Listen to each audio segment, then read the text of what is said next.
Olá, pessoal!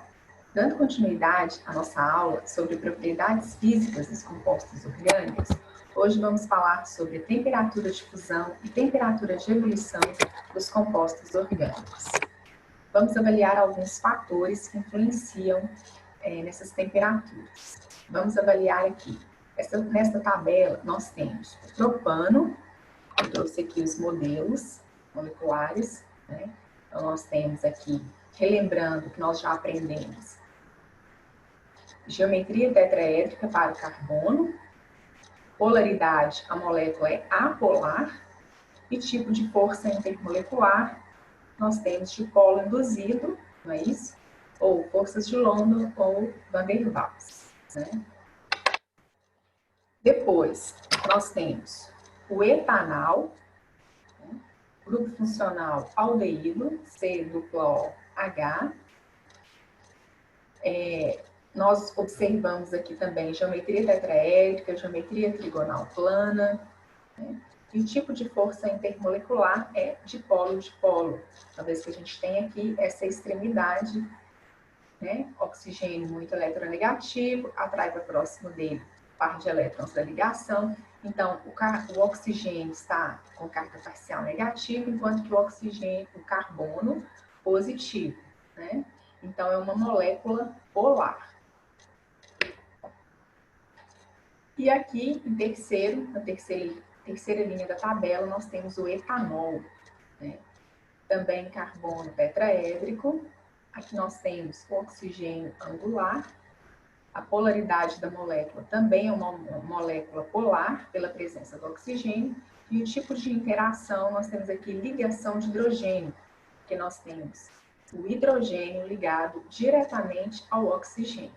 E é um tipo de interação mais forte, né? Bom, então, a massa, seguindo aqui na tabela, a massa molar quase não varia, né? 44, 44, 46.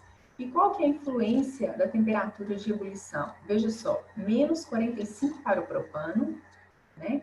Ou seja, uma molécula apolar tem uma atração muito pequena de uma molécula com a outra. Logo, a tendência dela é estar na forma gasosa, já que é uma molécula pequena.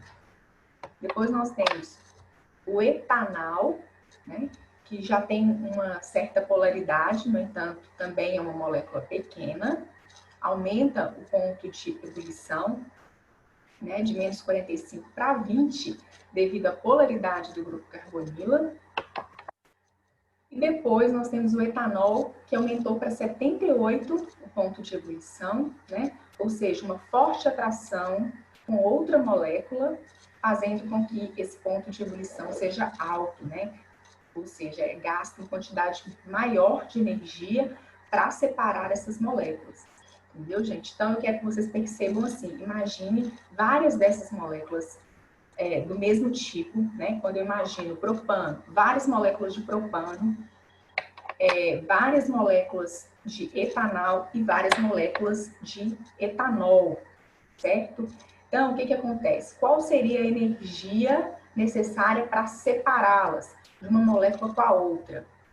Já que essa daqui é a mais polar, né? É a interação mais forte de uma molécula com a outra, então, gasta-se uma quantidade maior de energia. Isso reflete na maior temperatura de ebulição. Ok? Agora vamos ver a influência das massas molares. Então, a gente tem aí os halogênios, né? F2, Cl2, Br2 e 2. Vamos olhar as massas moleculares, né? São crescentes e com isso o ponto de ebulição também é crescente.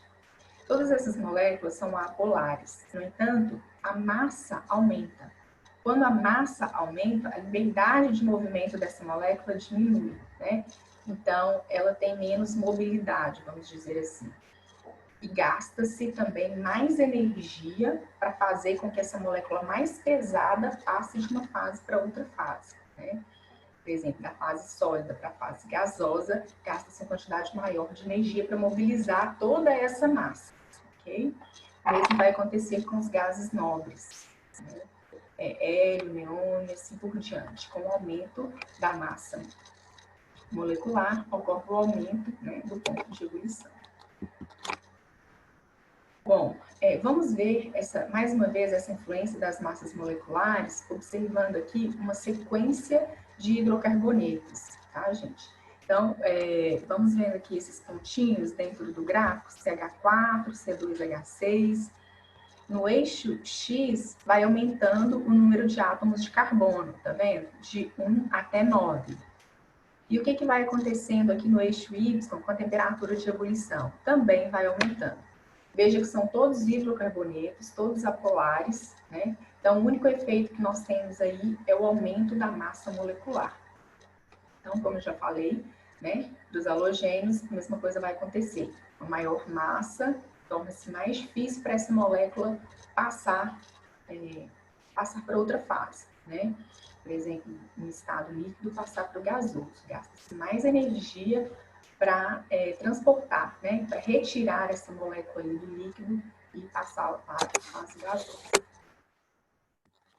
Bom, então, nós vamos ver esse comportamento, né?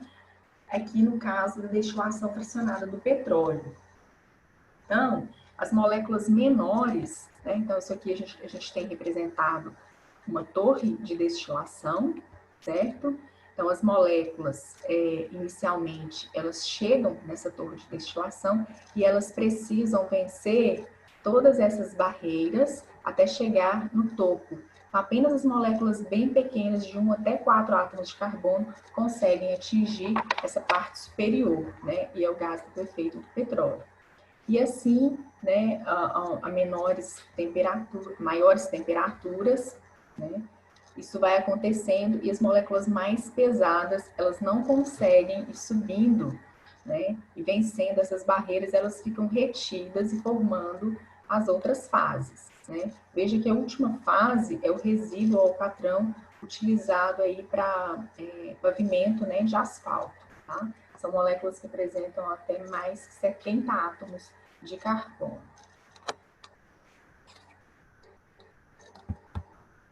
Muito bem, pessoal. Vamos falar agora da influência da superfície de contato, né? Então, nesse caso aqui, nós temos duas moléculas que têm mesmo tipo de interação, que é a dipolo induzido, né? Nós temos a mesma massa, no entanto, a forma da molécula é diferente. Veja que na parte superior nós temos uma cadeia reta, né? Uma cadeia normal. E embaixo nós temos uma cadeia mais ramificada. Veja a superfície de contato de uma molécula com a outra. No primeiro caso, é muito maior, né? Essa superfície de contato. Então, as interações, né, acontecem por toda a superfície da molécula. Então, é mais difícil separá-las. Então, ponto de ebulição maior. O pentano, o ponto de ebulição é 36. E já da molécula de baixo é 9,5. Né? Então, do dimetilpropano é 9,5. Então, veja aí a diferença, né? Como a molécula é menor superfície de contato, ela é mais boladinha, né? Emboladinha, então é mais fácil separá-las, tá bom? Então, gasta-se menos energia. Bom, isso aqui também acontece com os óleos, né, e gorduras. Então, a gente tem aqui uma molécula de um triacilglicerol de uma gordura. Então, veja que essas cadeias são saturadas. Lembra que nós estudamos o que é uma cadeia saturada? Tem apenas ligações simples. Quando a molécula tem uma ligação dupla, a cadeia, ao invés de ser retinha, ela é inclinada no local de cada ligação dupla. Se essa ligação for em cis, depois nós vamos estudar sobre isomeria, ela inclina, né? Então, a superfície de contato é menor. Por isso, os óleos, né, a temperatura ambiente são líquidos e as gorduras são sólidas. Bom, vamos analisar aqui essa tabela com alguns exemplos. Vamos ver aqui. Só um minutinho. Vamos ver aqui o ácido palmítico. 16 átomos de carbono. Ponto de ebulição dele, melting point, não, ponto de fusão, desculpa, melting point, ponto de fusão dele é 69 graus Celsius. Não, 63, desculpa. Perdi aqui o mouse. Achei.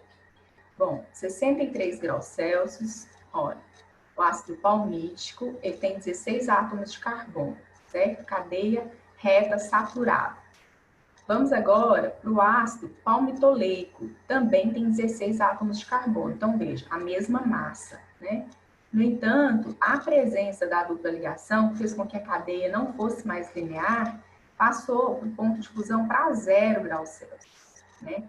Então, veja como que o aumento da superfície de contato aumenta o ponto de fusão dessa substância, certo? E esse efeito a gente pode observar para os outros também. Aqui, para os saturados, a gente vê, né, o aumento do número de átomos de carbono, né, e o aumento também progressivo do ponto de fusão, de 44 vai aumentando até 77. A cadeia, né, vai aumentando. Okay? Bom, pessoal, então, eram esses efeitos, né, que eu queria mostrar para vocês.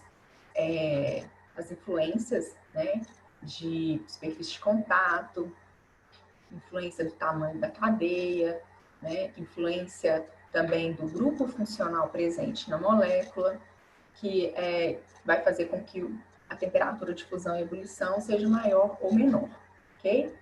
Próximo tópico será a solubilidade.